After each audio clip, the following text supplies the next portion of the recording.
এবং গোটা পৃথিবী তারা কিন্তু ভারতের পাশে থাকার বার্তা দিচ্ছে। দু একটি ছুটকো ছাটকা দেশ বাদ দিলে গোটা পৃথিবী কিন্তু ভারতের পাশে থাকার বার্তা দিচ্ছে। একেবারে বিষয়টা দেখো, শাহবাজকে কিন্তু সংযত হয়ে হামলা বন্ধ করার বার্তাও দিয়েছে ট্রাম্প প্রশাসন। একদম। আমাদের সঙ্গে ইমন কল্যাণ লাহিড়ী রয়েছেন, আন্তর্জাতিক সম্পর্ক বিশেষজ্ঞ। ইমন, শুনতে পাচ্ছেন? হ্যাঁ, শুনতে পাচ্ছি, বলুন। ইমন কল্যাণ, কি হতে চলেছে, কি মনে হচ্ছে?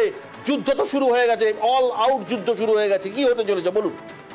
বিশ্বদা, এটা আমরা আগেই আলোচনা করেছি, আপনার চ্যানেলেও আমরা আলোচনা করেছি যে এটা কিছু প্রত্যাখ্যান ভারতকে করতে হতো, কিন্তু দুর্ভাগ্যজনক, যেটা এবার সৌভাগ্য বলুন, পাকিস্তান অটোমেটিক্যালি তারা মিলিটারি স্ট্রাইক করে দিয়েছে ভারতের ওপরে।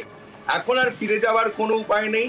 যে ভুল আমরা 48-47 সালে করেছিলাম, যে ভুল আমরা 71 সালে করেছিলাম, 2025-এ আর এই ভুল করার সময় আমাদের নেই। আগামী প্রজন্মের কাছে একটি রাষ্ট্র হিসেবে ভারতবর্ষকে প্রতিষ্ঠিত করতে হলে আমরা মিডল ইস্টের মতো ক্রমাগত যুদ্ধ করতে পারবো না এই অবৈধ জঙ্গিদের সঙ্গে। দুদিকে দুটো অবৈধ সরকার, মধ্যখানে একটি গণতান্ত্রিক রাষ্ট্র। সীমান্তে পাক সেনাকে জবাব দিচ্ছে ভারতীয় সেনা, আর এদিকে পাকিস্তানে ঢুকে সেখানে ভারতীয় 3 বাহিনী স্থলপথে, জলপথে, আকাশপথে একেবারে গোটা পাকিস্তানকে ছাড়খাড়।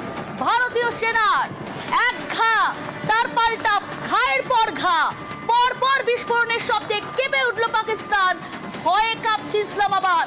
একের পর এক ছবি, মধ্যরাতের ছবি নয়, কালকে সারা রাত ধরে ভারতীয় সেনারা যে অপারেশন চালিয়েছে সেই ছবিগুলো একের পর এক তুলে ধরছি আপনাদের সামনে। এই মুহূর্তে পিওকের ছবি দেখাচ্ছি। পিওকেতে পরপর বিস্ফোরণ, পিওকেতেও ভারতের পাল্টা হামলা, পিওকের বাঘে ভারতীয় সেনার হামলা, সীমান্তে পাক সেনাকে জবাব। বিনা প্ররোচনায় যেভাবে পাক সেনা একের পর এক সংঘর্ষ বিরতি লঙ্ঘন করে ভারতীয় সাধারণ নাগরিকদের হত্যা করেছে, তার পাল্টা দিচ্ছে ভারতীয় সেনা।